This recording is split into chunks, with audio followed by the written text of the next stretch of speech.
No matter what your denomination is or your religious tradition, one thing remains certain across almost every single church family, and that is that the subject of giving becomes very uncomfortable, and it's understandable that it is so uncomfortable.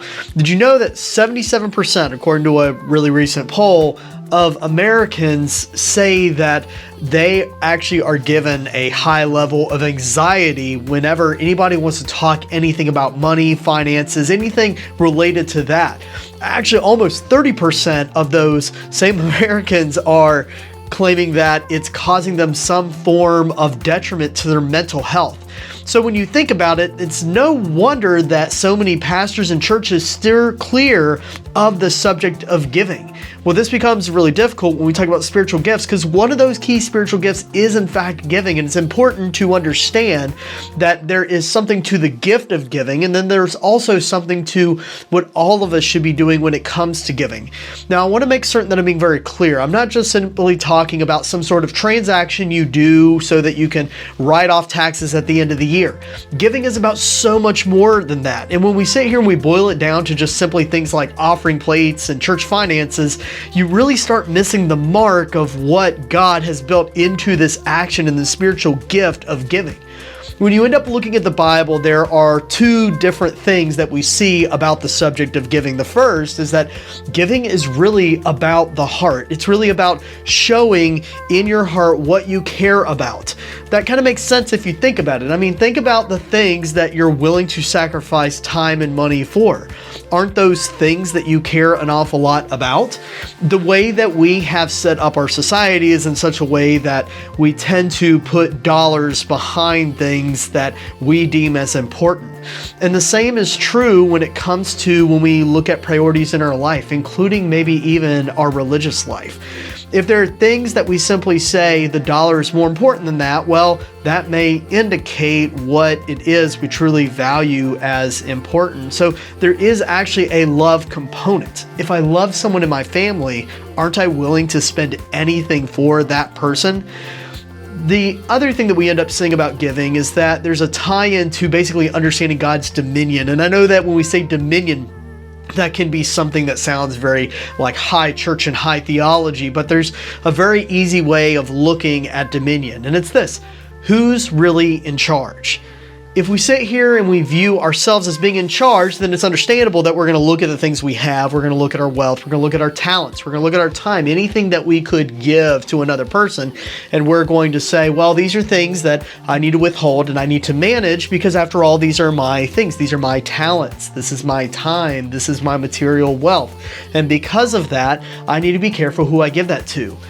But if I start looking at all the things I have, I look at my talents as God-given talents. I look at my time as the time that God has blessed me to have. I look at my material things as the things that God has deemed it worthy to entrust to me.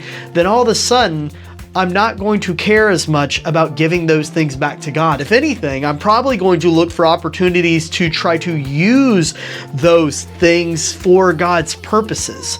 So when we sit here and we look at giving, not as an amount of giving charity to God, but instead we look at it for what it really is, a way to indicate where our heart is and a way to indicate that God is important in our lives, we can start seeing that talks about giving are not just about boring things or self-serving things from a church perspective, but instead it's actually about what we truly value as important and what actually runs our lives.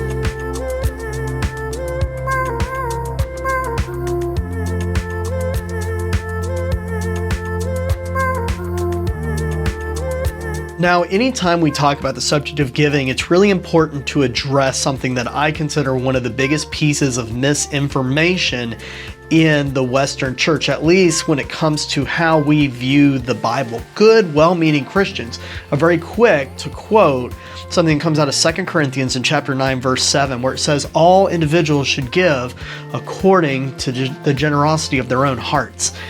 And people will quote this as if to say that, giving really starts and stops at where you feel like giving.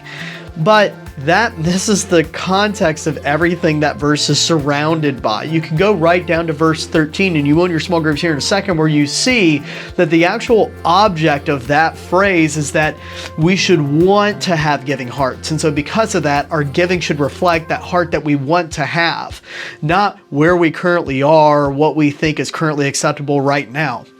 We should want to have hearts that understand that God has dominion over everything, even our concerns and our worries. We're so quick to give Him the things that we're worried about, but so hesitant to give Him the things that we think are ours and our own personal gain. But we should also be eager to have that opportunity to show our love for one another through our sense of generosity. There's two things that come to mind, one thing from the Bible and one thing from life. The first thing that comes to my mind from the Bible is the story of the widow and the widow's mite. Now, one of the things that I will have on me if you ever see me during a wedding or a funeral is I always put this underneath my suit or my tie or whatever it is. And this is something that I got in Israel that is a cross of Jerusalem, and embedded in it is a widow's mite. It is the cheapest of cheap little coin that you can possibly find. Even when you find them today in archaeological digs, they're really not worth very much. But what we see in the Bible is that there was an individual that was poor, and though they were poor, they gave this widow's mite out of their sense of generosity and devotion to God's purpose. And because of that, Christ looked at this individual amongst all these other individuals who were giving so much more monetarily and said, this individual gave the most. And when you look at Christ saying that, He's trying to communicate that what really matters is the heart. It's not about how much you give.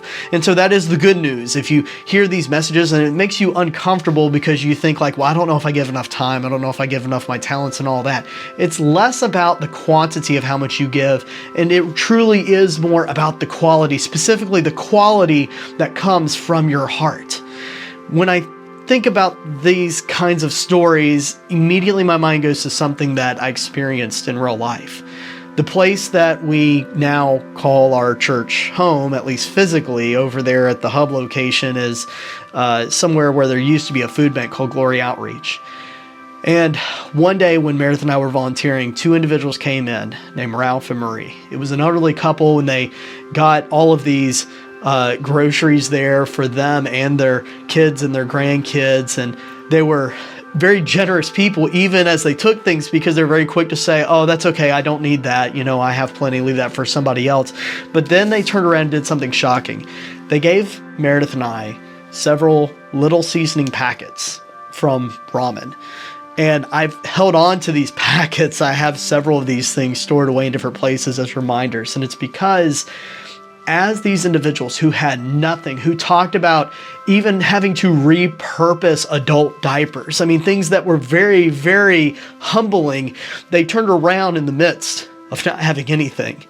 And they gave us these things and said, oh, I know you're a young couple. Let me tell you all the things you can do with these. You can take these and you can make soups and all that kind of stuff. And it wasn't crazy. They wanted to share. They wanted to give.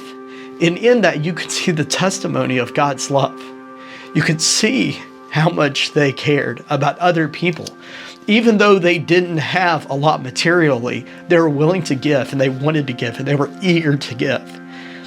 And in doing that, all I could think of was Christ looking at the widow and the widow's mite and saying, who gives more? Somebody who gives thousands and thousands and thousands to a charity plate, or somebody who with a pure heart gives everything that they have so that other people may experience a little bit of joy?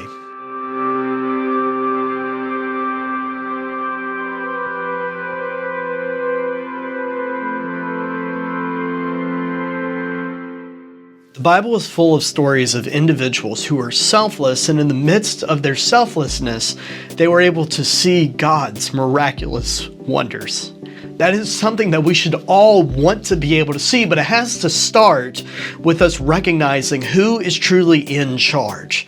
One of the other things that we see that contrasts with that message is that so often individuals who thought they had it all together, and individuals who thought they could do things on their own, that they could control the aspects of God in their life better than God could, ended up missing out on the many blessings that God had.